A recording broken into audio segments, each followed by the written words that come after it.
Donc j'accueille maintenant pour la troisième table ronde Pascal Chéniaud, avec ses intervenants, le sénateur Pascal Alizard, qui est presque là, qui est pratiquement là. Il va arriver. Emmanuel Puig, chercheur au ministère des Armées. Mathieu Duchâtel, directeur du programme Asie à l'Institut Montaigne. Et Emmanuel Véron, enseignant-chercheur à l'École navale. Messieurs, je vous laisse la parole.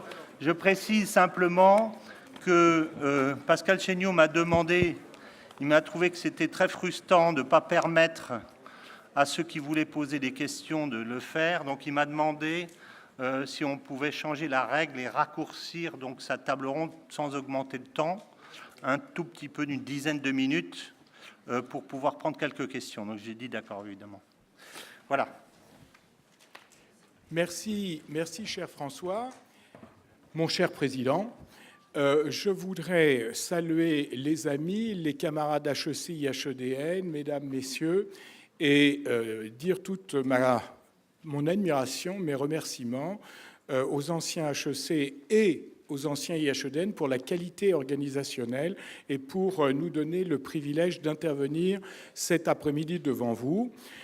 Comme on vient de vous le rappeler, nous pourrons, pour cette table ronde qui a vocation de s'inscrire dans le constat, mais par définition avec le constat, dans une prospective. Nous avons la chance d'avoir un élu de la République dont le rapport éponyme, le rapport Alizard, n'est plus à présenter, qui, comme on vous l'a indiqué, est le vice-président de la Commission des Affaires étrangères et de la Défense du Sénat. La DGRIS que notre ami Étienne de Durand a représenté durant l'introduction est à nouveau à ma droite avec notre ami Emmanuel Puig, qui est conseiller du directeur de la stratégie et qui est un asiatisant connu et reconnu. Je voudrais remercier également notre ami Emmanuel Véron pour être présent. Emmanuel Véron est à l'école navale. Il est un collègue et un collègue plus qu'apprécié. Et bien évidemment, Mathieu Duchâtel, qui est à l'Institut Montaigne, où il a aujourd'hui des responsabilités de la direction Asie. Le Stockholm Institute, Peace Research Institute, nous a rapprochés et il a représenté des années à Pékin le CIPRI. Vous avez ici, à travers 4 personnes, celui qui a effectué un nombre de voyages qu'il ne compte plus, et ensuite vous avez une vingtaine d'années en Chine, donc un témoignage frappé à l'aune de l'expérience au niveau de nos invités. Si, introductivement, nous regardons comment les Chinois perçoivent les choses, ils ont une vision, une stratégie, des inquiétudes. Ils ont d'abord une vision. Depuis le livre blanc sur la défense de 2015, ils développent le projet 2049. Symbolisme, puisque un siècle après l'arrivée de Mao Tse-tung au pouvoir, mais en Chine, tout est symbolique. Et ce projet 2049 consiste à dire « nous devons infiltrer afin de contrôler 5 nouveaux espaces de puissance ». Ces 5 nouveaux espaces sont le maritime. Nous n'avons laissé l'Occident nous dominer que parce que nous avons négligé la puissance hauturière. L'espace extra-atmosphérique, nous devons le réinvestir face à la stratégie américaine et contester la prééminence des États-Unis. La stratégie cyber, la haute technologie et les normes. Et tout ce qui a été dit sur les normes tout à l'heure est non seulement totalement exact, mais on pourrait ajouter que les Chinois ont une vraie diplomatie d'infiltration des organisations internationales. Prenez par exemple comment, il y a 1 an, nous avons négocié la reconduction de Mme Christine Lagarde pour un second mandat à la tête du FMI. Vous avez bien compris que ce qui fut mis sous la table, c'est l'acceptation d'un numéro 2 chinois qui deviendra numéro 1, car dans leur esprit, il n'est nullement écrit dans le marbre que nous soyons propriétaires de la Direction générale du Fonds monétaire ad vitam. Hier, le Chinois à l'ONU avait des postes d'adjoints pour organiser les conférences. Aujourd'hui, il est sous-secrétaire général chargé des finances. Et croyez-moi, les quelques années durant lesquelles j'ai succédé au général d'armée Georgelin et à Thierry de Montbrial comme professeur visitant à l'Institut d'études stratégiques de Pékin m'autorise à penser que l'impérium chinois vous ferait regretter l'impérium américain le jour où il contrerait les normes et les systèmes internationaux. Dans cet esprit, au-delà de la perception qui est la leur, il y a une stratégie. Et quand il vous parle de la Belt and Road Initiative, le concept est le suivant. Entre la vision économique, entre l'économique, le militaire et le diplomatique, il n'y a pas plus de distance qu'entre les lèvres, les dents et la langue. Ce qui concrètement veut dire que c'est une stratégie 3 en 1. Bien sûr qu'il y a toute la dimension économique que nous avons évoquée ce matin, c'est une absolue certitude. Mais cette dimension économique, déjà, elle est au service de la politique. Il est géographiquement cohérent que la tête de pont des routes de la soie terrestre soit dans le Xinjiang et, de surcroît, la thèse de la mise à niveau du Grand Ouest fait sens. En réalité, vous avez compris comme moi que le chinois en profite pour phagocyter la problématique ouïghour de Urumqi à Tarim. Cette vision économique se double d'une authentique perception diplomatique.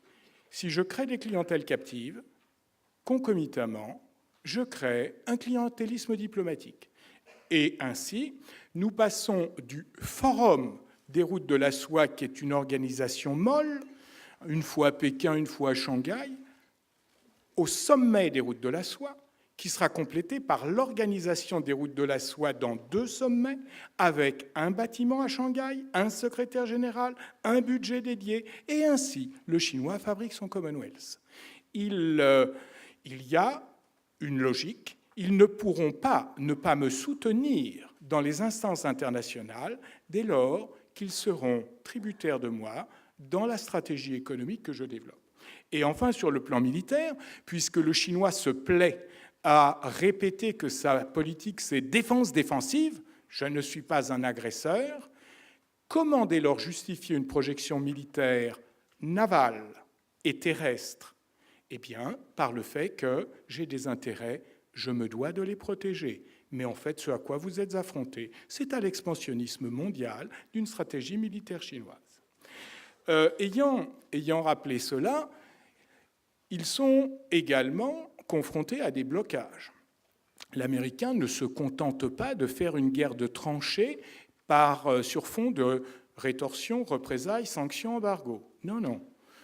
L'Américain, en même temps, essaye d'affaiblir le Chinois à un moment stratégique, et le vice-président Mike Pence fait du China bashing dans toutes les instances mondiales possibles pour discréditer la soft power sur la Belt and Road Initiative.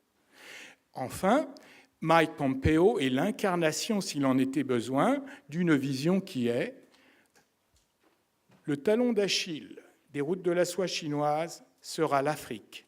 Il y a un trou dans leur raquette, nous allons l'agrandir. Et vous ne pouvez pas comprendre le jeu américain dans la crise soudanaise. Vous ne pouvez pas comprendre pourquoi l'ancien sous-secrétaire d'État américain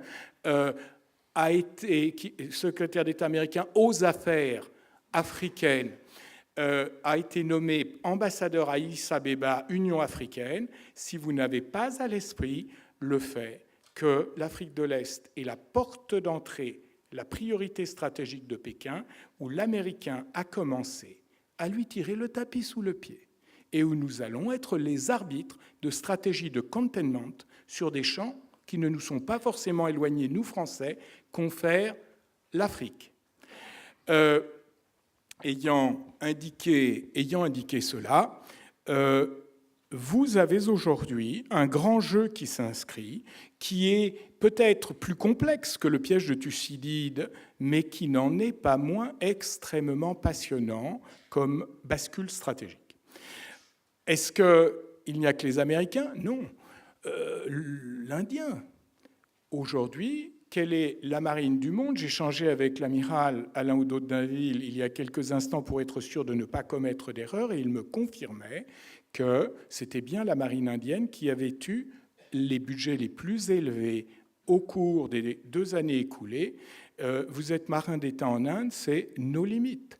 Rappelez-vous que le thème de politique étrangère développé par Narendra Modi pendant toute sa campagne électorale a été « L'océan Indien ne sera pas un lac chinois ». Et je vous garantis que c'est une priorité nationale en Inde.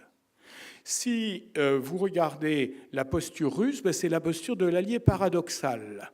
Le russe sait que pour drainer de l'investissement court-termiste, il va se suicider sur le temps long dans ses zones de prédilection, de prééminence et de prépotence. Et le pari russe, c'est quoi? C'est « je vais l'accompagner pour essayer de le contrôler ». Quand vous analysez la question européenne, je pense que le président de la République française a faiblement goûté le fait que 48 heures après qu'il ait reçu le président Xi Jinping en invitant la chancelière Merkel à Paris, se déroule à Dubrovnik en Croatie le sommet 16+1, à l'occasion desquels Li Keqiang, Premier ministre de la République populaire de Chine, goûtait avec volupté le plaisir de faire le contraire de ce que son président nous avait promis 48 heures précédemment à Paris. Cela se passait il y a 6 semaines. Alors, dans ce contexte, il y a des situations un peu atypiques. La France, aujourd'hui, parce qu'elle réfléchit sur les problèmes et pas seulement sur les opportunités de business que peut générer, car il y a les deux, ne penser qu'à opportunité de business serait de la candeur. Ne penser que difficulté stratégique serait du pessimisme. Mais les deux existent. La France a cet atypisme d'être le pays sur 28 de l'Union européenne qui considère qu'il faut savoir ce qu'on ferait si demain on est dans une logique menace contre menace face au projet chinois. Nous sommes le seul pays de l'Union européenne, à ma connaissance, qui modélise qu'est-ce qu'on fait pour pas céder. De ce fait, tenir ce colloque en amphithéâtre Foch n'est pas neutre. J'ai trop parlé. Regardons maintenant la vision de l'élu de la République, monsieur le sénateur, et qu'il soit dit publiquement que votre présence est d'autant plus appréciée qu'aujourd'hui, vous avez en tant qu'élu une vraie priorité, mais vous l'avez considérée comme secondaire pour nous honorer de votre présence.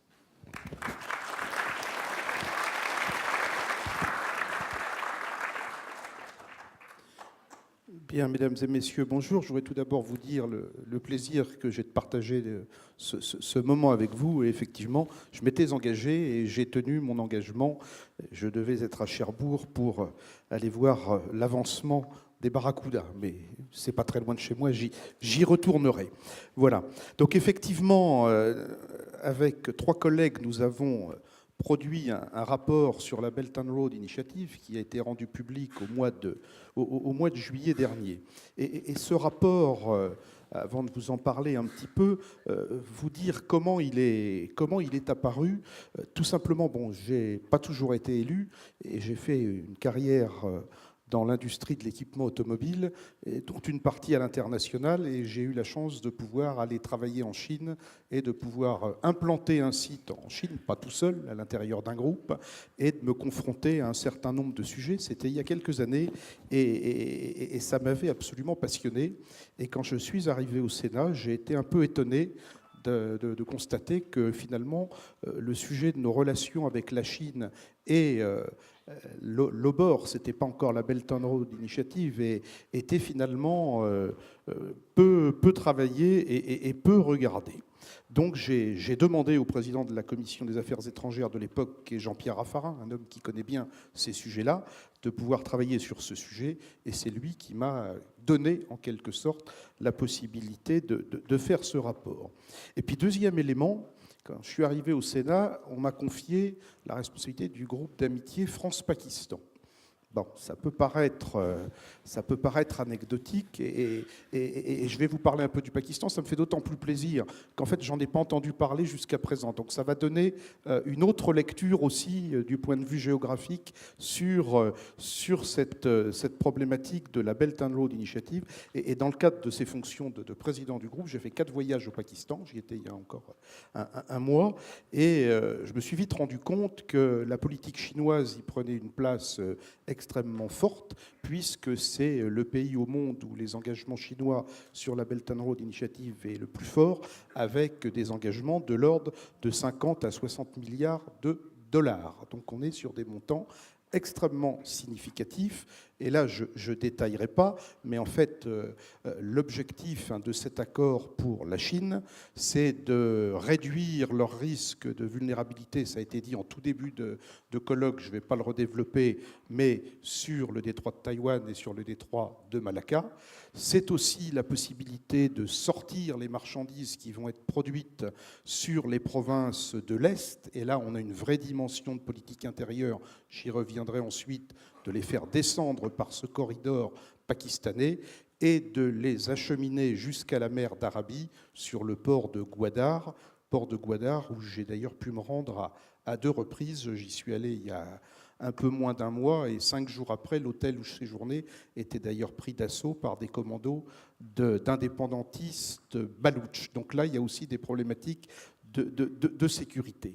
Et tout ça pour vous dire qu'il y a une vraie logique entre les problématiques de business, et j'ai été dans le business, mais effectivement, la mesure et l'analyse des risques. Troisième point, je ne vais pas le détailler, ce qui me motive aussi sur ce sujet, et ce n'est pas un hasard, j'ai été désigné il y a une semaine au Sénat comme rapporteur pour avis sur le projet de loi 5G, qui est en fait... je ne vais pas l'appeler Huawei parce que ce ne serait pas correct, mais on s'interroge quand même sur les problèmes de sécurité. Et parmi mes premières auditions sur le sujet, j'avais ce matin la DGSE, par exemple. Bon, voilà. Donc on travaille vraiment au fond sur ces problématiques-là. Donc cet éclairage, effectivement, par le Pakistan, donc on va remonter un autre courant, mais aussi on est allé s'intéresser à ce projet Belt and Road du côté de l'Afrique, et notamment avec un déplacement à Djibouti et des rencontres tout à fait intéressantes, et aussi sur l'aspect Amérique latine. Je dois vous dire que j'ai été très très impressionné par les montants dont on parle, parce que là aussi, dans les rencontres que nous avons faites, on a collationné des informations d'ordre économique sur les engagements, et on parle en milliards de dollars. On parle en milliards de dollars, et avec des montants d'engagement qui sont pratiquement de 1000 milliards par an. Par an. C'est colossal. Et je veux dire, j'ai fait vérifier ce chiffre à plusieurs reprises. Donc on est sur des... Vous parliez de l'Inde il y a quelques instants et de la marine. Je partage bien évidemment cet avis, mais les moyens mis à disposition n'ont rien de comparable. La marine chinoise aujourd'hui met à l'eau tous les 4 ans l'équivalent de la marine nationale française. Mais à l'eau tous les 4 ans l'équivalent de la marine nationale française. Alors effectivement, on se dit, mais où est-ce qu'ils vont trouver les équipages pour faire fonctionner tout ça? Et l'avantage avec les Chinois, c'est qu'ils sont assez directs et assez transparents quand on parle avec eux. Et ils disent, mais on le sait, mais on les forme. Et dans 8 ans, 10 ans, 12 ans, on les aura. Écoutez, ça, ce n'est pas tout à fait notre horizon de raisonnement dans notre vision occidentale. Et pour avoir travaillé sur le sujet avec les responsables de notre marine nationale française, c'est une analyse partagée. C'est une analyse partagée, parce qu'effectivement, on est sur un projet à 30 ans, 40 ans, et avec d'ailleurs des master plans qui sont extrêmement bien construits. Alors c'est vrai que cette BRI, elle aura des conséquences dont il faut essayer de mesurer elle aura des conséquences qu'il faut essayer de mesurer, mais je crois qu'elle offre aussi de très très belles opportunités. Je vous parlais de Gwadar il y a quelques minutes. Quand vous regardez là aussi la carte, vous regardez Gwadar, vous regardez Djibouti, vous avez les deux détroits qui sont au cordeau juste devant. Vous avez Oman et puis vous avez le Bab el-Mandeb juste dans la foulée et Djibouti en face. La base militaire chinoise de Djibouti, ce n'est pas un projet, c'est une réalité. Et quand on voit les bases des autres pays en termes d'installation physique et en termes de présence humaine, c'est extrêmement conséquent, avec encore des possibilités d'accueil supplémentaires. Vous avez sur Djibouti le port de commerce chinois, mais ils sont en train de construire un quai, donc un port en eau profonde, qui est un quai militaire, au droit de la base. Bon, tout ça, ce sont des réalités. Je prends l'exemple de Gwadar. Bon, j'ai eu l'occasion de m'y rendre. Il y avait parce que là aussi, ça a été fermé pendant très longtemps, et aujourd'hui, ils veulent s'ouvrir à l'extérieur. Alors, les Chinois veulent le montrer, mais les Pakistanais veulent le montrer aussi parce qu'ils considèrent qu'ils sont devenus peut-être un peu trop dépendants de la Chine. Donc si d'autres investisseurs pouvaient venir investir, ça diluerait aussi les choses. Et ça, ce degré de dépendance, ça va peut-être être le talon d'Achille de l'ensemble. Mais il y avait donc l'Assemblée des parlements asiatiques qui a fait à dessein son assemblée il y a quelques mois, et j'y suis allé en tant que vice-président de l'OSCE, et c'est absolument extraordinaire parce que cette ville de Gwadar, qui est une petite ville du désert à l'origine, est en train de se transformer. Vous avez un port en eau profonde qui est quasiment un port naturel. Bon, il y a un peu de dragage, mais avec des hauteurs d'eau aujourd'hui naturelles qui sont de l'ordre de 12 à 14 mètres, ce qui est loin d'être... Ça permet de passer, par exemple, le Charles de Gaulle, il passe sans problème. Et d'ailleurs, même les gros porte-avions américains qui ont les tirants d'eau les plus élevés aujourd'hui peuvent y accéder, donc c'est pas négligeable. Les installations sont en place. Alors effectivement, le flux commercial tarde parce que il y a effectivement ces tensions régionales. Monsieur le sénateur, nous étions convenus avec votre assistant parlementaire d'une dizaine de minutes. Donc le Baloutchistan oriental est tout à fait passionnant.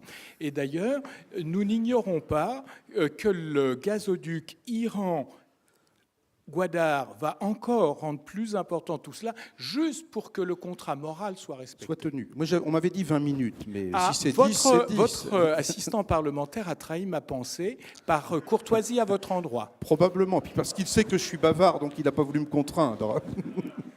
Bien, donc je laisse Gwadar.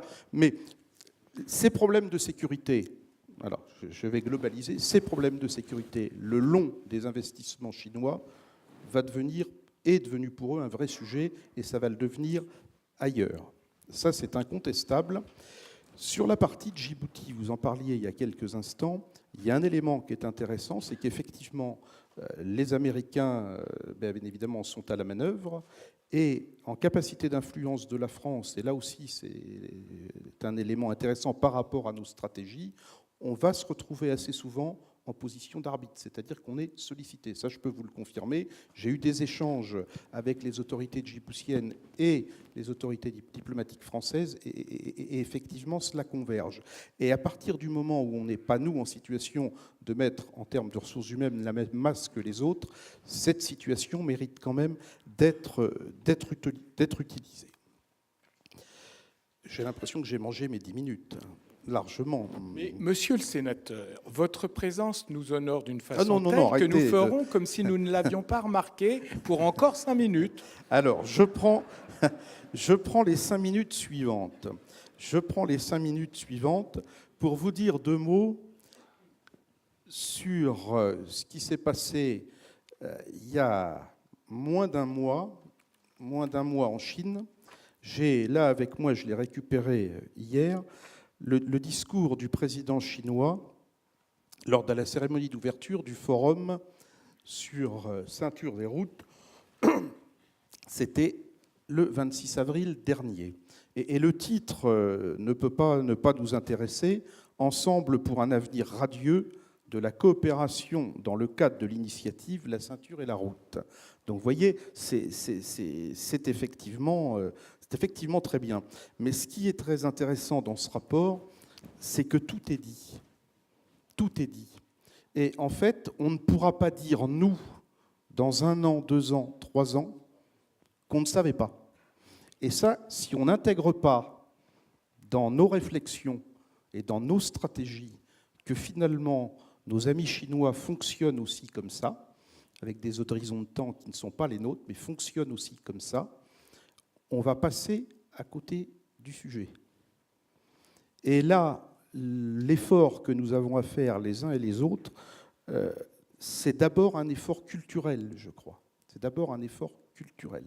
Un ancien Premier ministre français disait qu'un Allemand, ce n'est pas un Français qui parle allemand, mais là, on parle de la Chine, on parle d'un pays qui a une histoire au moins aussi robuste et ancienne que la nôtre, si ce n'est plus, avec une forte culture et effectivement un logiciel, si je puis dire, qui est extrêmement différent du nôtre.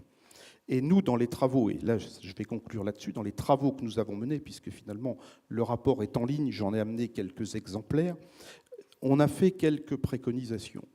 Et la première préconisation, c'est de dire que c'est un mouvement lourd qui est en route, qui ne s'arrêtera pas. J'ai écouté avec attention les précédentes tables rondes et j'ai apprécié les conclusions des unes et des autres, et notamment les conclusions des économistes, parce qu'effectivement, on voit bien que l'économie chinoise est en ralentissement et que ce projet est quand même fortement consommateur de capitaux, même s'ils ne perdent pas d'argent. Il n'y a pas de philanthropie. Les taux d'intérêt, on est sur du Libor, plus 2, 2,5, plus 3. Donc, ce n'est pas de la philanthropie. Mais même si ça peut ralentir, même s'il peut y avoir un repli stratégique à un moment donné, c'est un mouvement lourd. Et ce mouvement, qu'on le veuille ou non, se fera.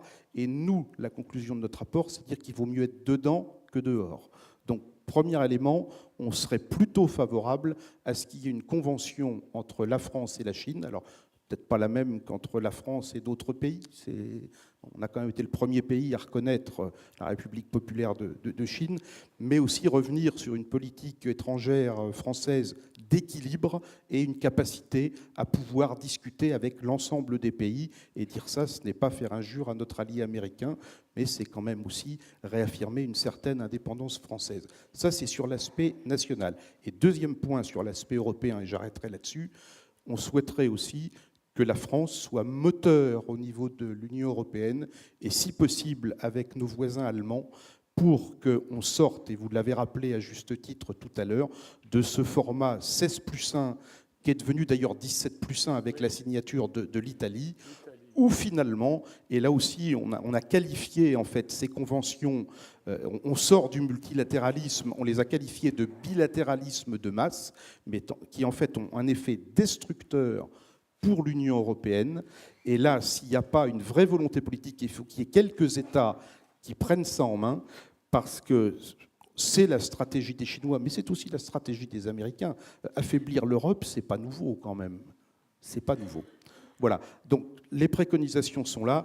Et dernier point, la problématique de la monnaie, ça n'a pas été cité tout à l'heure, mais quand on voit quand même, c'était fait au mois de mai l'année dernière, c'était il y a 1 an, le premier contrat à terme pétrole libellé en yuan, et convertible en or à Shanghai, c'est vraiment, vraiment une pointe de mise dans la suprématie du dollar.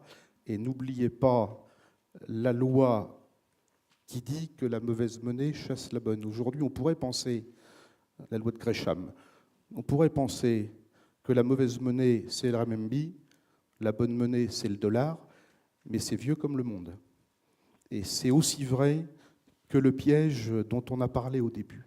Donc vous voyez, il y a une vraie puissance chinoise, ils ne sont pas velléitaires, mais par contre, ils sont très volontaires et sur un horizon de temps que nous ne maîtrisons pas parce que ce n'est pas notre horizon annuel d'analyse. Merci. Merci, monsieur le sénateur, pour ces précisions.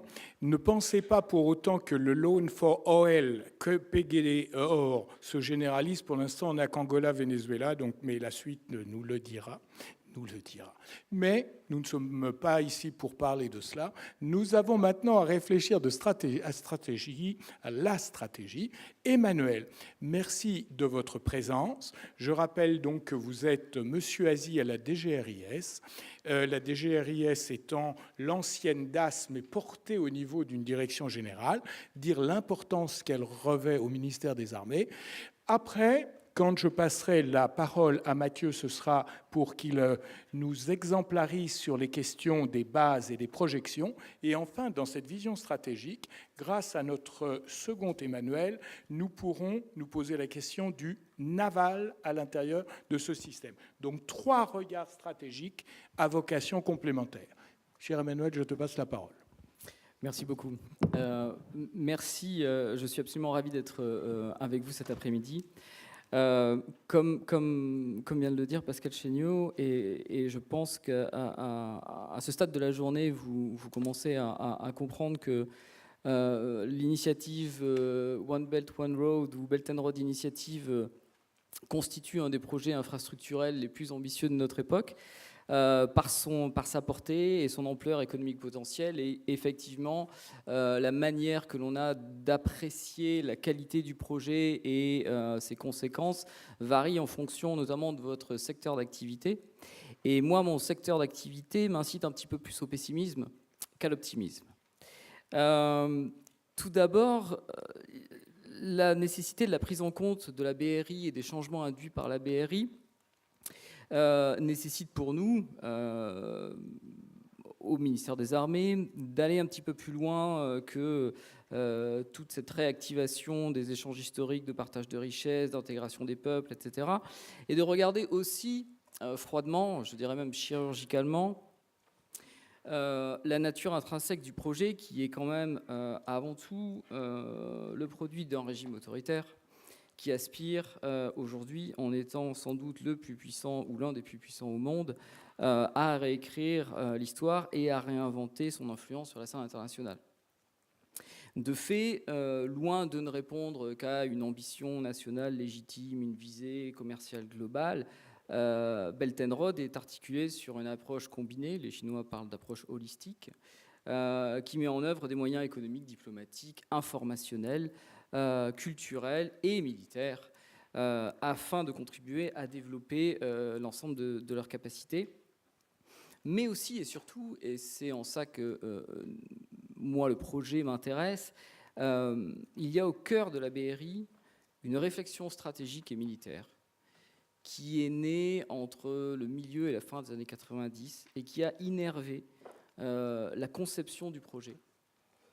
Qui porte à l'intérieur du projet toute sa capacité à réduire les vulnérabilités de la Chine, vous en avez parlé précédemment, mais aussi et surtout à redessiner certaines configurations sécuritaires à l'avantage de la Chine, à reconfigurer certains équilibres à l'avantage de la Chine, ou, encore plus fort, à les reconfigurer en défaveur de ses compétiteurs. Et toute la sophistication de la BRI, pour nous, ministère des Armées, repose dans l'entrelac complexe des opportunités économiques offertes et des modifications stratégiques réalisables. Alors, pour cerner les modifications stratégiques réalisables, rapidement, si l'on regarde les grandes problématiques qu'ont traitées les stratèges chinois depuis le tournant des années 2000, 2 choses. Vous avez parlé évidemment du dilemme de Malacca, des vulnérabilités liées aux voies de communication maritime, etc. Mais au-delà de cette vulnérabilité, c'est plutôt la manière dont pourraient être mises en œuvre des mesures contraignantes pour la Chine qui ne feraient qu'accroître ou utiliser ces vulnérabilités, qui posent problème aux stratèges chinois.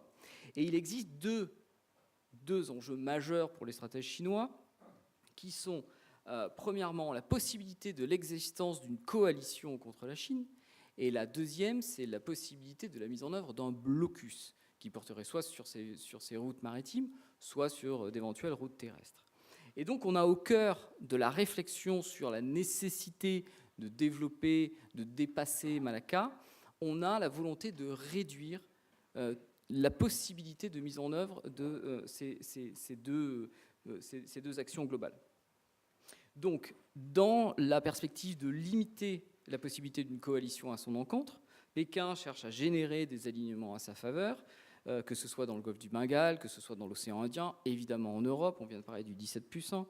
Et le but est de diversifier son influence, de créer des leviers, mais surtout aussi, d'une certaine manière, de briser et de reconfigurer les alignements en fonction des objectifs à moyen et court terme.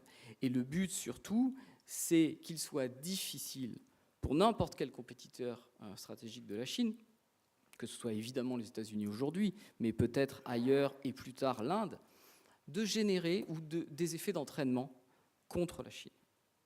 Et le deuxième défi majeur pour les stratèges chinois, c'est donc la mise en œuvre de ces fameux blocus. Alors là, je ne vais pas revenir trop longtemps sur la question, puisque vous avez déjà parlé de Malacca. Et aujourd'hui, si vous regardez la géographie, Djibouti, Gwadar, mais aussi le China-Burma Corridor, tout un ensemble de projets permettent de voir assez clairement comment la reconfiguration spatiale, la reconfiguration des enjeux pourrait permettre à la Chine de moduler, d'affaiblir, d'amoindrir des efforts potentiels de blocus. Et ce qui est très intéressant, par exemple, c'est de regarder ce qu'a réussi à faire la Chine en mer de Chine méridionale et de mettre en perspective cet accroissement de la profondeur stratégique militaire chinoise en mer de Chine méridionale. Ce qu'a réalisé la Chine en mer de Chine méridionale, c'est simplement une victoire militaire en temps de paix. C'est la capacité à altérer fondamentalement tous les équilibres, à prendre l'avantage militaire, un avantage militaire qui est aujourd'hui impossible à reprendre autrement que par les armes. Et donc, ce qu'a réussi à faire la Chine en mer de Chine méridionale, c'est à concevoir en continuité, au-delà de Malacca, vers le Pacifique Sud et aussi vers le Moyen-Orient. Donc il y a une volonté d'intégrer globalement et une volonté d'agir globalement sur l'intégralité de ces routes en étant en position d'effectuer des mesures de contre-chantage, de contre-intimidation, etc., etc. Et je dois avouer que c'est subtilement fait et que c'est assez bien réalisé. Et aujourd'hui, quelle que soit la méthode employée, tous les efforts chinois visent à redimensionner les configurations sécuritaires à leur avantage. Et ce qui est graduellement à l'œuvre, c'est la capacité de la Chine à modifier les équilibres sans avoir à recourir à aucun effet de rupture. La base militaire chinoise de Djibouti, globalement, militairement, et notamment pour le ministère des Armées français, c'est un game changer. Mais ça n'a jamais été perçu comme tel. Et ça s'est fait de manière très délicate, si on peut parler ainsi, graduelle, avec une bonne préparation et de manière irréversible, ou quasiment indiscutable, pour des tas de raisons qui sont aussi liées à la politique française vis-à-vis de Djibouti, mais pas seulement, et qui, par la création d'espaces vides, la création de fenêtres d'opportunité, a permis à la Chine d'avancer de manière décisive dans l'extension de ses capacités d'action, l'extension et de la portée de ses actions, et surtout l'extension à terme de la mise en œuvre de ses capacités stratégiques. Donc aujourd'hui, les prises de position, et je ne vais pas parler des ports commerciaux, mais toutes les prises de position chinoises le long des routes commerciales, toute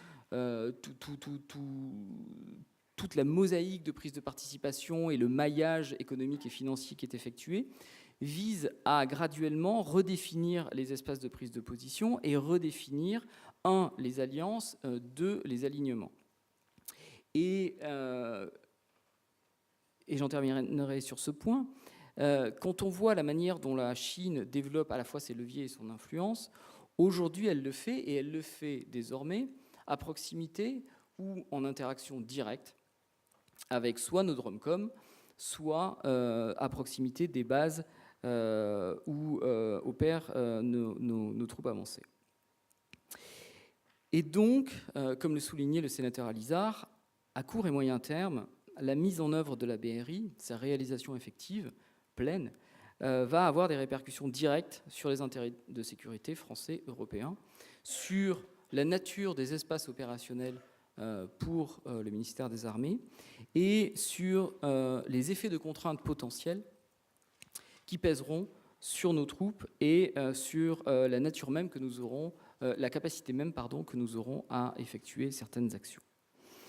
Et juste pour vous citer un exemple, l'extension des déploiements de la marine chinoise aujourd'hui entraîne une présence régulière croissante autour de certains de nos DROMCOM, parfois à proximité de certaines de nos zones d'opération militaire. Et la nouvelle interaction permanente que nous avons avec les troupes de l'APL à Djibouti, mais aussi ailleurs en Afrique, est de nature à changer fondamentalement l'équation stratégique, la manière dont on envisage les compétitions et la manière surtout dont on envisage l'évolution des environnements stratégiques dans lesquels nous allons avoir à opérer. Et le problème aujourd'hui, et donc c'est un petit peu ce qui nourrit ma vision pessimiste, c'est que si l'on regarde les grands enjeux stratégiques, et en dépit des difficultés que nous avons avec notre allié américain, nous avons beaucoup de mal à générer, à trouver des convergences stratégiques globales avec la Chine. Alors bien sûr, la paix dans le monde, la lutte contre le terrorisme, etc., oui. Mais quand on rentre un petit peu dans la granularité de l'action, quand on cherche à créer des convergences et des synergies, les dossiers internationaux sur lesquels nos positions convergent sont relativement réduits. Ni la Syrie, ni la Corée du Nord, ni la Russie.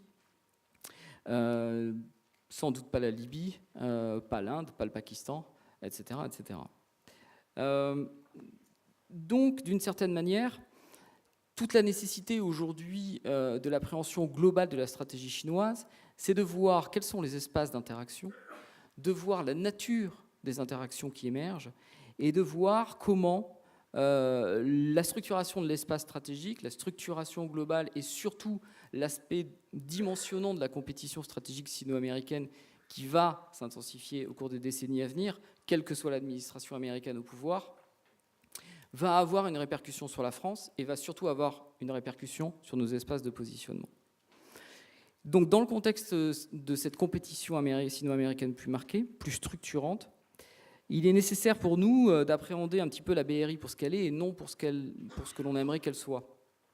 C'est-à-dire un projet qui demeure et demeurera le produit d'une ambition stratégique destinée à répondre avant tout aux intérêts chinois tels que définis par le Parti communiste chinois. Et aussi, il est nécessaire, je pense, que nous arrivions à ajuster, à nous positionner de manière lucide, en évitant parfois de succomber à un certain court-termisme ou à une forme d'attractivité commerciale et économique. Et comme le soulignait le sénateur Alizard, en évaluant un petit peu avec une portée temporelle chinoise, je dirais, la nature des enjeux et surtout les conséquences des initiatives de Pékin. Et ceci, je pense, permettra de défendre, ou doit permettre de défendre au mieux nos intérêts, sans peur, mais surtout sans candeur. Merci.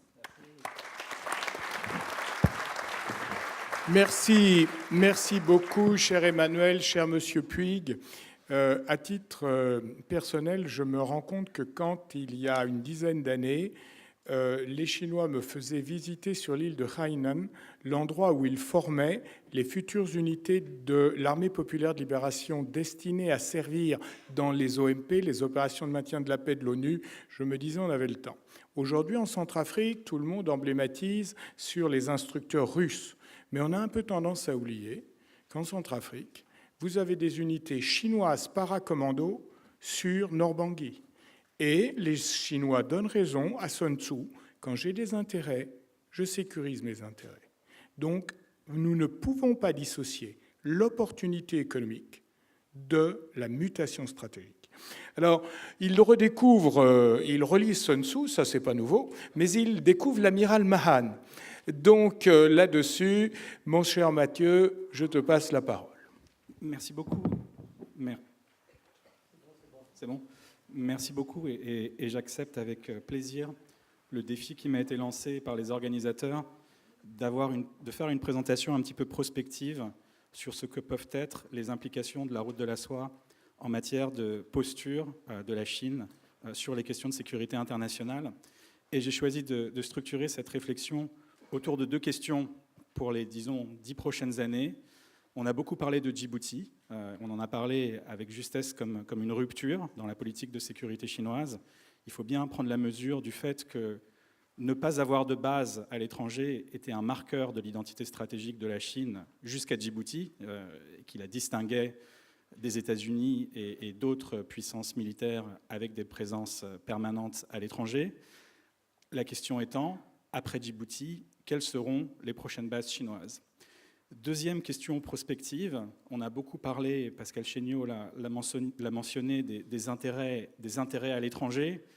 Le terme a été intégré dans la doctrine de politique étrangère et de sécurité chinoise en 2004. Il est maintenant parfaitement intégré. Il faut bien comprendre aussi, bien prendre la mesure du fait que ça a été une rupture de passer d'une politique de sécurité centrée sur les questions de souveraineté dans le pourtour de la Chine à une approche qui inclut aussi les intérêts à l'étranger.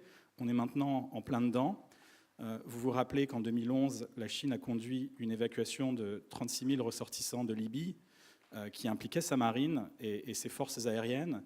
Que peut-on imaginer dans les 10 prochaines années comme opération extérieure chinoise, donc pour prendre la terminologie française des OPEX, dans le cadre des problèmes que pourrait rencontrer la Chine dans ses investissements liés aux routes de la soie.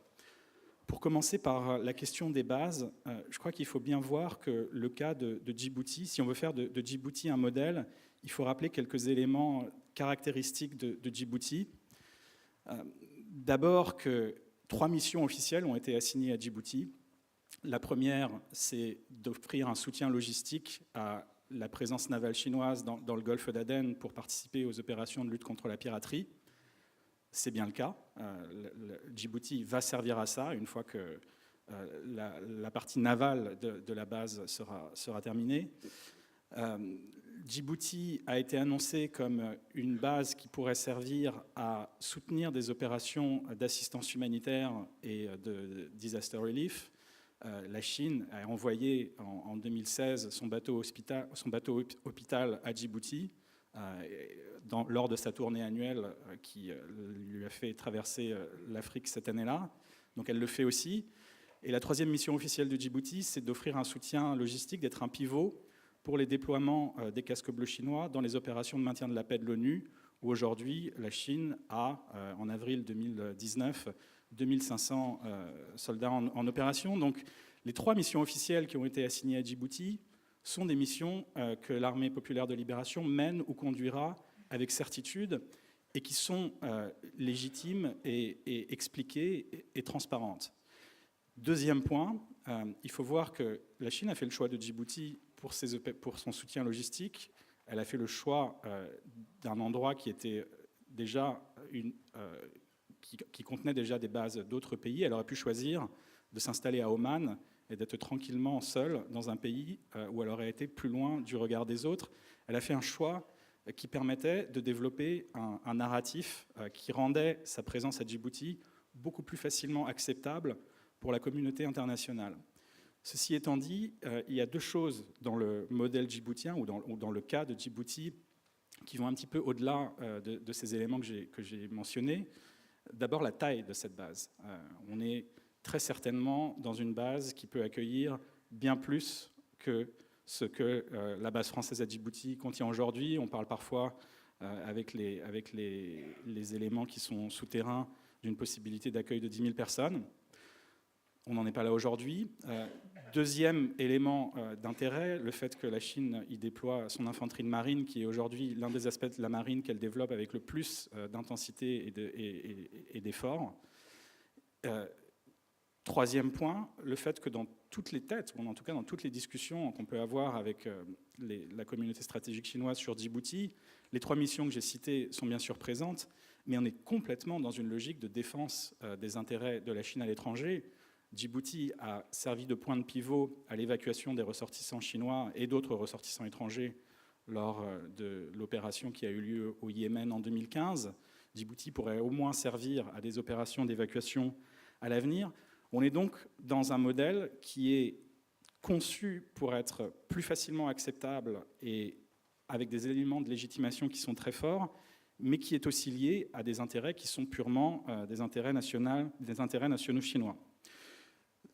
Deuxième point sur Djibouti, il faut voir que c'est un élément de rupture et que c'est la marque très claire et très directe de l'approche de Xi Jinping sur les questions de sécurité internationale, où il a validé une évolution qui l'avait précédée et où il a pris la décision de mettre fin à des débats qui avaient lieu en Chine et de transformer l'échelle de la politique de sécurité nationale chinoise d'une échelle régionale à une échelle globale. Mais comme l'a bien dit Emmanuel, on est là dans une logique qui est en parallèle avec une vision d'un réseau de soutien pour la marine chinoise à l'international. Et il y a peu, dans une interview accordée à une émission militaire de la chaîne CCTV, personne d'autre que le commissaire politique de la base de Djibouti a très clairement dit que l'objectif de la marine chinoise, c'était d'évoluer d'un modèle où elle pouvait prendre appui sur des ports amis qui lui donnaient les autorisations pour mener ses opérations et ses déploiements à l'international, à un modèle où elle aurait ses propres ports.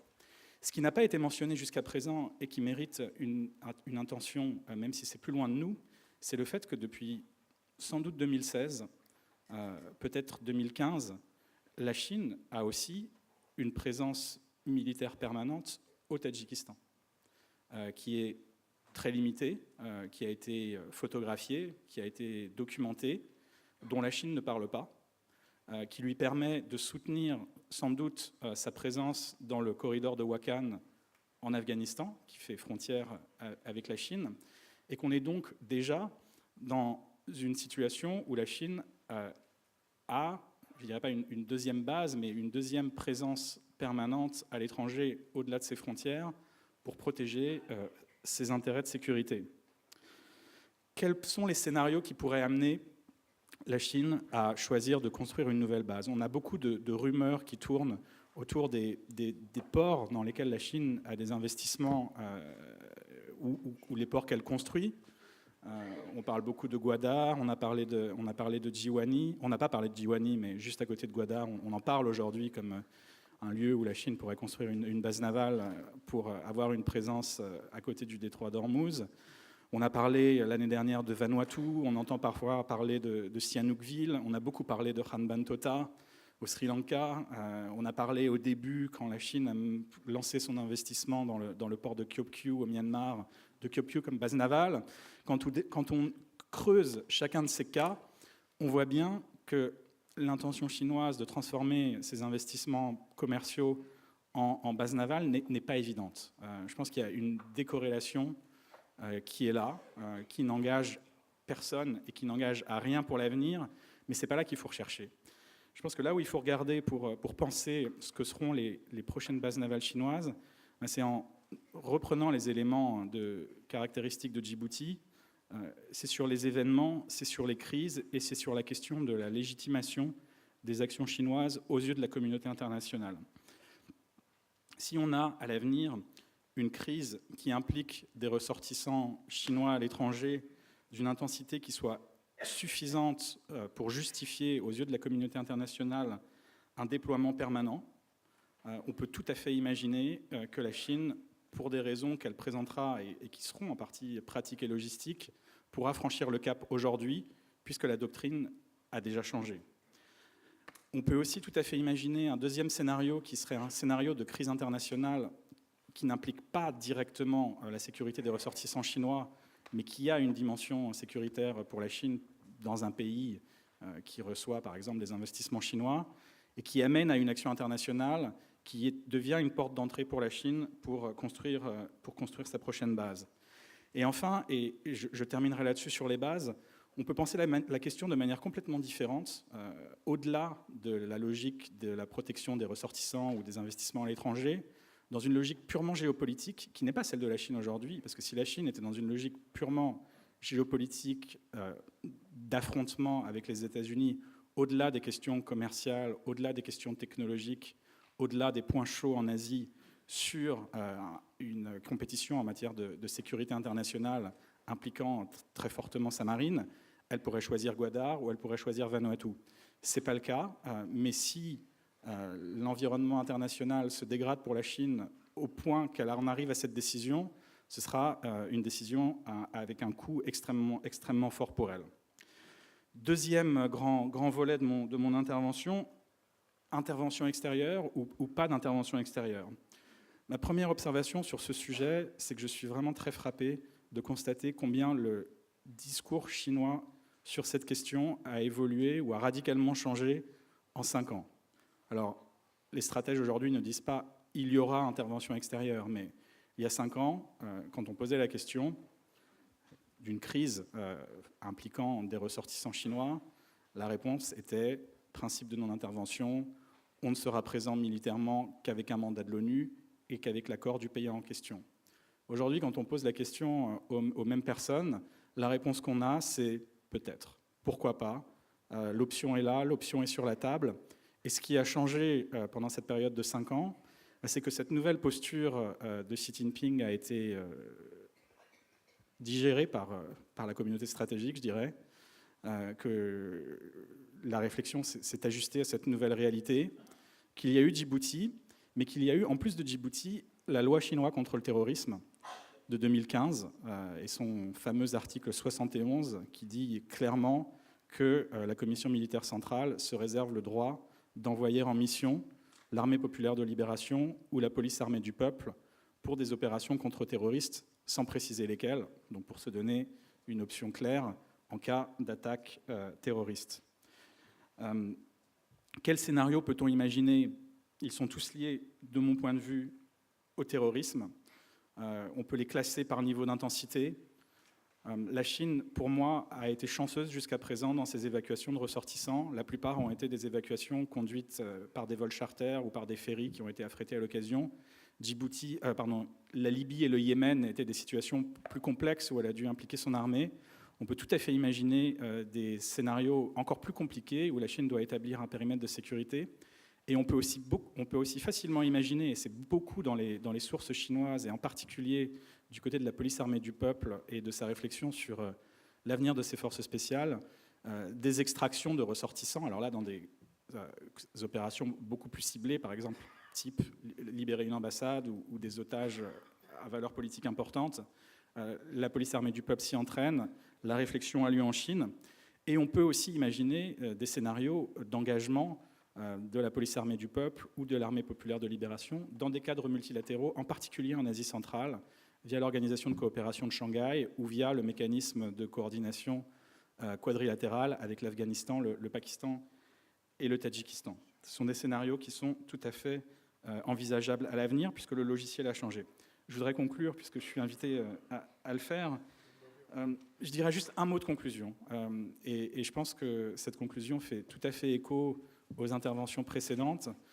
Je pense qu'on est encore en train d'ajuster nos logiciels analytiques au fait que la Chine est en train de devenir une puissance interventionniste. Mais je ne voudrais pas aller jusque-là dans cette conclusion. Je dirais que le principe de prudence et le principe de précaution restent malgré tout le paradigme, mais on a vu sur ces 10 dernières années que chaque crise amenait la Chine à faire évoluer sa position dans un sens toujours plus interventionniste et que maintenant que les idées et que les intérêts ont déjà changé, il faut s'attendre à ce que les prochaines crises fassent évoluer la Chine dans un sens plus interventionniste. Merci. Merci beaucoup, Mathieu. Un mot pour compléter l'interventionnisme, mais cette fois-ci de manière indirecte. Tu as évoqué 2015. Kobané, c'est 2014, un an avant 2015. Et nous avons, quand on regarde les choses, une claire vision qui est la Russie, c'est la grande puissance pauvre, elle a le PIB de l'Espagne, elle conduit une guerre pour Assad, ça n'est pas elle qui fait les fins de mois du régime syrien. Et il y a de fortes convergences d'analyse pour dire que, quant à Kobané, on a des Ouïghours du Xinjiang qui apprennent à faire des actions terroristes majeures. On voit en action indirecte, Pékin très largement faire les fins de mois de Assad à partir de là. Et à l'interventionnisme perçu s'ajoute l'interventionnisme indirect. Mon cher Emmanuel, je te laisse conclure. Merci bien. Bonsoir à toutes et à tous. Alors, dans la continuité de ce que viennent de dire Emmanuel Puig et Mathieu Duchâtel, je vais vous donner quelques éléments rapides, succincts, non pas tant de prospective, mais en tout cas de réflexion sur la Chine d'aujourd'hui et ce qui nous attend sur les 5, 10, 15, 20, 30 prochaines années. C'est parti. Alors, en décalage avec ce que l'on peut lire dans la presse depuis au moins 18 mois, non, la Chine ne va pas se casser la gueule.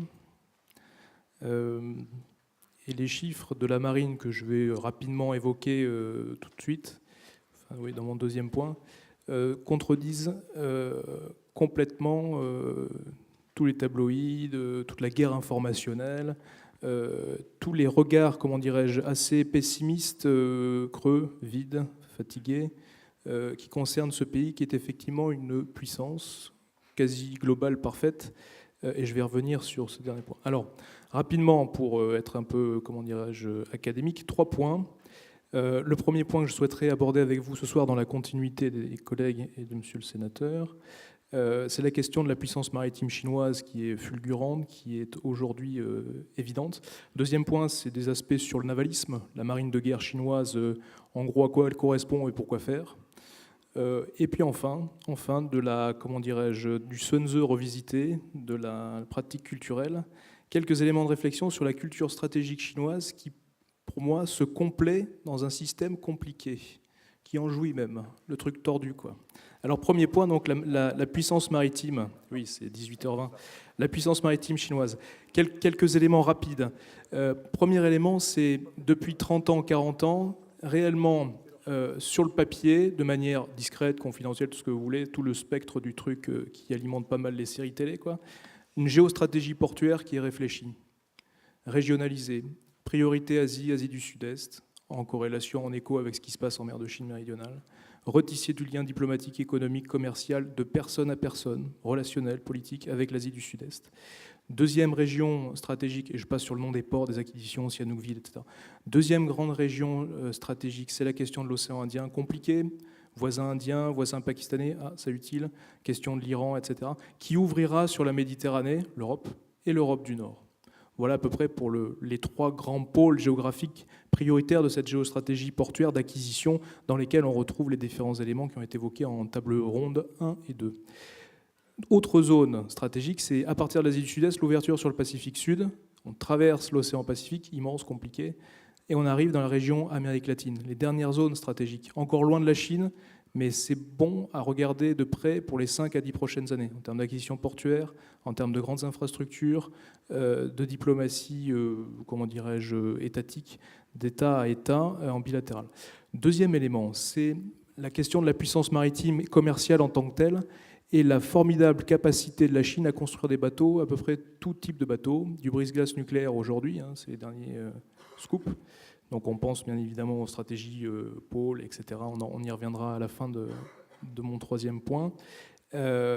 Toute la capacité donc, du shipbuilding avec une fusion des grandes compagnies d'État chinoises, une qui était plutôt tirée vers le nord, une plutôt tirée vers le sud, donc une fusion des 2 cultures, tout ça organisé, fusionné sous la mandature Xi Jinping, je crois, je parle sous votre contrôle, messieurs. Mais c'est également dans le shipping, dans la logistique, etc., qui est le produit essentiel, selon moi, d'une intelligence économique, comme on dit, les gros mots, depuis une trentaine d'années. Troisième point, c'est la question de la pêche, qui nous amène directement à nos préoccupations indo-pacifiques et notre présence française dans les DROMCOM, en particulier la zone, si j'ose dire, asiatico-pacifique française et bien évidemment l'océan Indien, c'est l'Indo-Pacifique, rappelé par le DGRIS en début d'après-midi. Pourquoi la pêche ? La Chine n'a jamais mangé comme elle mange aujourd'hui, en particulier du poisson, des crustacés, etc. Et donc a un double aspect. Un, de préserver ses ressources halieutiques dans ses mers proches, mer de Chine, s'il y a encore vraiment du poisson, parce que les eaux sont très polluées, dégradées, qu'il y a une pression sur les ressources qui est énorme depuis longtemps, et deux, d'être dans une compétition accrue avec les autres marines de pêcheurs, locales, philippines, etc., et donc de repousser toujours plus loin des activités de pêche en parallèle d'une restructuration de tout son secteur de la pêche, notamment à partir de la province du Zhejiang, avec des gigantesques navires, avec chaînes de congélation, etc., où on embarque les mecs pendant des mois, et qui vont pêcher de l'encornet, etc., jusqu'au large du Pérou. Et donc là, on est sur un facteur environnementalo, biodiversité, conséquences stratégico-politiques majeur. C'est la question des pêcheurs philippins dans les eaux de Calédonie, c'est la question des bateaux de pêche français, des bateaux de pêche chinois qui suivent la limite ZE française dans le Pacifique, etc., etc. Donc ils connaissent, si vous voulez, cette géographie, ils connaissent les bateaux de guerre français, ils connaissent, si vous voulez, tout finalement ce qu'on appelle notre action d'État en mer, notre AEM.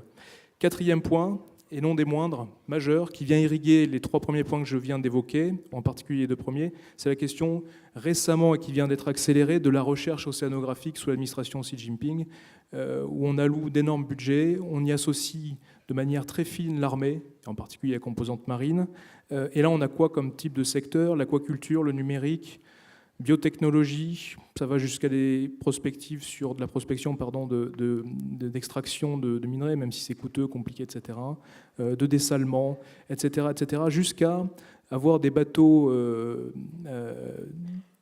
de recherche océanographique dans la fosse des Mariannes il y a quelques mois, il y a 1 an ou 1 an et demi, donc à proximité de Guam, présence américaine, donc la fosse des Mariannes la plus profonde au monde, donc 11 km, etc., où on a une activité scientifique, entre guillemets chinoise, très très très intense, qui est au service en fait de tout son programme de sous-marins, de toute sa sous-marinade, de connaissance des fonds marins. Ça, c'est une évidence. Et loin de sa région, loin de son pourtour, Guam, Chine, c'est quand même pas à côté. Et enfin, dernier point, dernier secteur, je le décorrèle, mais je le traite à part, c'est la question de la technologie et des câbles. Du numérique, on l'a évoqué dans la précédente table ronde, donc je passe très rapidement là-dessus. Deuxième point, la question du navalisme. À quoi ressemble la marine de guerre chinoise? Il y a 30 ans, elle ne ressemblait pas à grand-chose. 30-40 ans, elle ne ressemblait pas à grand-chose. Aujourd'hui, on revient régulièrement sur ce fameux chiffre évoqué par le chef d'état-major de la marine il y a 1 an ou 1 an et demi maintenant, l'amiral Plazu, comme quoi la marine chinoise, c'est en 4 ans l'équivalent sensiblement de la marine française, sinon la marine anglaise ou japonaise. Il y a plusieurs chiffres. En gros, c'est 400 000 tonnes de bateaux. 400 000 tonnes de bateaux en 4 ans. Alors quoi comme type de bateau? À peu près tout. Donc de la surface, et là on a des grands programmes de porte-avions avec la trajectoire du porte-avions mis en service en 2011, racheté aux Russes ukrainiens en mer Noire, et puis un deuxième porte-avions maison, etc., etc. Un troisième probablement nucléaire qui sera inauguré prochainement, auquel on associe en matière stratégique, porte-avions et en matière stratégique, la mer de Chine méridionale, qui ne sont pas des porte-avions au sens strict du terme, mais qui sont des facilités militaires, stratégico-militaires, les Woody Island, les Spratly, etc., sur lesquels on a de l'armement, des moyens d'écoute, de renseignement, des relais, etc. Donc ça, c'est assez intéressant. Donc des porte-avions immobiles à l'approche de la Chine. Ça, c'était les éléments de surface. On pourrait ajouter des bateaux en 7 ans, si vous voulez quelques chiffres. 60 corvettes, donc les 7 dernières années, 2011-2018, donc on est sensiblement sur les 2 premières mandatures de Xi Jinping. 60 corvettes type 56, 20 destroyers type 52, donc des bateaux moyens, puis des très gros bateaux, 20, on imagine 20 destroyers. Donc des types 52, type 55, des énormes bateaux, qui complètent l'approche sous-marine, sous-marinade, avec un lancement de programmes, un renouvellement des programmes de sous-marins chinois, sous-marin nucléaire d'attaque, SNA, sous-marin nucléaire à lanceur d'engins, qui sont proches, si vous voulez, de ce que l'on peut connaître dans la sous-marinade nucléaire classique, en termes de puissance que l'on connaît, qui, pour les 5 à 10 prochaines années, c'est une évidence, vont changer la donne stratégique en Asie-Pacifique vis-à-vis de la puissance sous-marinade américaine. Puis à cela, j'ajoute les bâtiments auxiliaires, des gardes-côtes, etc., etc., etc. Puis toute la dimension formation qui a énormément évolué sur les 220 230 000 hommes de la marine, le corps expéditionnaire potentiel que Mathieu Duchâtel évoquait tout à l'heure d'infanterie de marine, ou similaire, qui n'est pas tout à fait comme ce que l'on connaît chez nous, auquel on ajoute des composantes commando marine.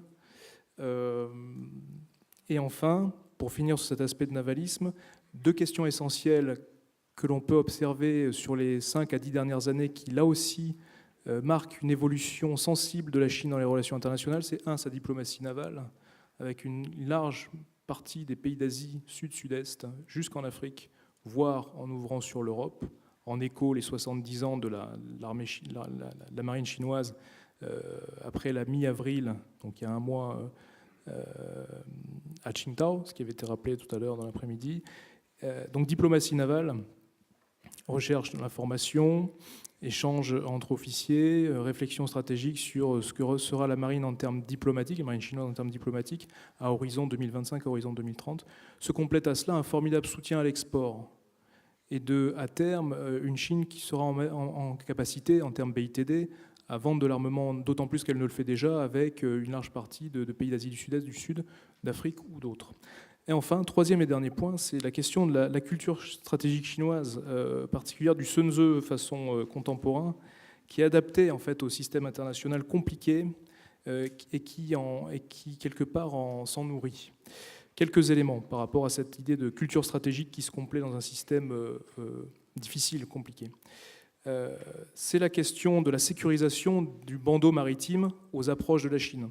Très compliqué, on a parlé tout à l'heure du dossier nord-coréen. Il n'est pas évident que la Chine ne soit pas complètement évacuée de cette affaire nord-coréenne. Le dossier de Taïwan qui reste très clairement le caillou dans la chaussure et qui reste là un levier majeur pour les administrations américaines en matière stratégico-militaire. Et enfin cette affaire de la mer de Chine méridionale qui était rappelée par Emmanuel Puy comme une victoire en temps de paix, victoire militaire en temps de paix, où la Chine a fait des pas en avant, elle ne fera jamais de pas en arrière, à moins que les installations sur les coraux et les récifs d'ici 15 à 20 ans bougent avec la marée, etc., et qu'il y ait une sorte d'effondrement sur soi-même, donc ça serait intéressant.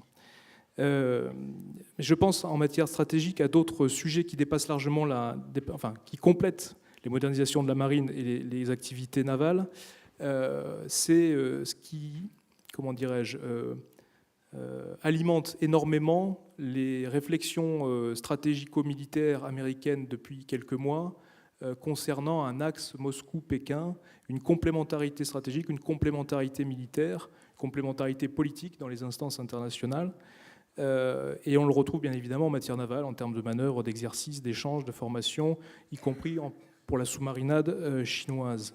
Mais c'est également d'autres aspects qui sont en dehors de cette supposée alliance Chine-Russie, qui est celle de la recomposition actuelle des Five Eyes, de réseaux d'alliance, surveillance, renseignement, cyber, etc., depuis les États-Unis, notamment avec la position diplomatico-militaire compliquée du Royaume-Uni et des inquiétudes grandissantes de Washington. La Chine est contente. Je conclus avec trois mots, et après je vous redonne la parole, Pascal, et on finira. Premier élément, par rapport à ces quelques points rapidement exposés, ne pas miser sur l'effondrement de la Chine. Deuxième élément, observer de près la cristallisation actuelle et durable du rapport, si vous voulez, de force entre les États-Unis et la Chine. Et effectivement, est-ce que la France aura là-dedans, selon les dossiers, selon les cas, selon les situations géographiques, une position d'arbitre, de juge, etc., de position médiane ou autre. Et enfin, la question d'un conflit qui n'est pas exclu. Voilà, je m'arrête sur ces points. Merci beaucoup. Merci Emmanuel. Heureusement que le contrat des questions avec la salle était un contrat moral et non synalagmatique. Sinon, moi, j'aurais des indemnités préjudicielles à vous verser. Je vous les verse donc moralement. Si l'on conclut en deux mots, mon ami, le capitaine de vaisseau Hervé Hamelin, qui a été grandement investi dans cette journée, m'a rappelé un proverbe chinois. Un projet né d'une idée, il est réalisé par l'effort, il échoue par l'orgueil. Proverbe chinois, mon cher Hervé. Cet homme voit les choses de haut, c'est un marin qui vole, c'est un aéro, donc il a un recul vis-à-vis des choses. C'est vrai que cela m'a fait penser à la vision des Russes. Les Russes qui sont vraiment très concernés par ce projet, il est intéressant de discuter avec eux de leur perception de la Belt and Road Initiative. Et ils nous disent, faisabilité, ça, ils vont lancer. Soutenabilité, 1 milliard par an. Les réserves de change de la Chine, c'est 3 000 milliards. 1 000 milliards, c'était 3 000 milliards, ok, c'est le PIB de l'Allemagne. Néanmoins, 1 000 milliards par an, c'est énorme. Soutenabilité. Et le Russe mise sur l'échec partiel de la Chine par gigantisme. discuté de cela avec un certain nombre de nos collègues russes, et ils me disent, ils ont maintenant dans la boucle 123 pays. Ils ont mis là-dedans presque 30 organisations internationales. Ils atteignent des volumes d'investissement pressentis de 1200 milliards par an. Ils n'y arriveront pas. La soutenabilité ne sera pas là et ils vont souffrir de leur gigantisme. La maladie que Lao Tzu enseigne comme la maladie de l'échec des projets chinois, le Zi Hao, le gigantisme par orgueil. Donc, ne soyons pas sur une logique banqueroute, impossibilité. Pensez à cette vision russe, la soutenabilité possible. Ils sont allés trop loin.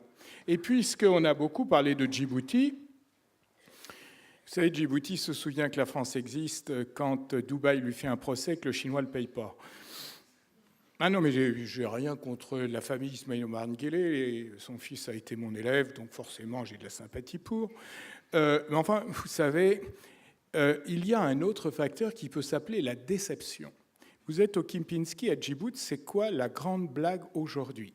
C'est de dire, ils nous ont promis gagnant-gagnant, ils nous ont promis du tourisme, ils nous ont promis de l'argent, ils nous ont promis de l'investissement, ils nous ont promis de la rentabilité, ils nous ont promis qu'on n'aurait que des avantages. Eh bien, nous, on a compris quoi au bout d'un an? Ce qui est bon pour la Chine est bon pour la Chine.